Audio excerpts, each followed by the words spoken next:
Hello friend, good morning. आप सब कैसे हैं फ्रेंड? मैं आशा करता हूं आप सब अच्छे होंगे। हाँ तो फ्रेंड, एक हमारे भाई का कमेंट आया है कि यूरोप कंट्री जाने के लिए क्या क्या डॉक्यूमेंट्स कंपलसरी है।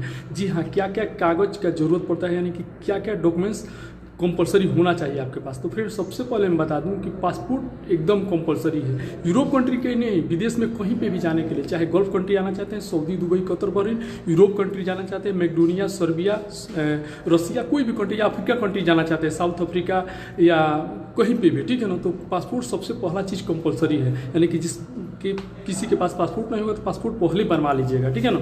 और आपसे बता दूं, इसके बाद बायोडाटा और एक्सपीरियंस सर्टिफिकेट। बायोडाटा यानी कि एक तरफ से आपका जन्म कुंडली होता है, जिसमें सब कुछ आपका रहता है, पासपोर्ट से लेकर आपका एड्रेस से लेकर नाम और जन्म तिथि, टोटल डिटेल उस पर रहता है, ठीक है ना। Permanent address, present address, contact number, सब कुछ। तो ये बायोडाटा होता है। इसके बाद आता है एक्सपीरियंस सर्टिफिकेट, यानी कि आप इंडिया में या गल्फ कंट्री में या कहीं पे भी काम किए हैं, वो उसको हम लोग एक्सपीरियंस सर्टिफिकेट बोलते हैं। किस कंपनी में काम किए हैं, कितने साल काम किए हैं, आपका व्यवहार कैसा है कंपनी में, कैसा काम किए हैं, ठीक है ना। ये सब कुछ वहाँ पर रहता है, ठीक है ना। और क्या ट्रेड से काम किए हैं, यानी कि कौन से पोजीशन आपका है, यानी कि इलेक्ट्रीशियन है, पाइप फिटर है, इंजीनियर है, मैनेजर है, कौन सा ट्रेड है, ये उस पर रहता है, ठीक है ना। तो ये तीन चीज़ एकदम कंपलसरी है, यानी कि पासपोर्ट, बायोडाटा और एक्सपीरियंस सर्टिफिकेट। ये तीन चीज़ रहेगा तो आप यूरोप में ही नहीं, कहीं पे भी जा सकते, किसी भी देश में आप जाके काम कर सकते हैं। ये जॉब रिलेटिव इन्फॉर्मेशन है फ्रेंड, ठीक है।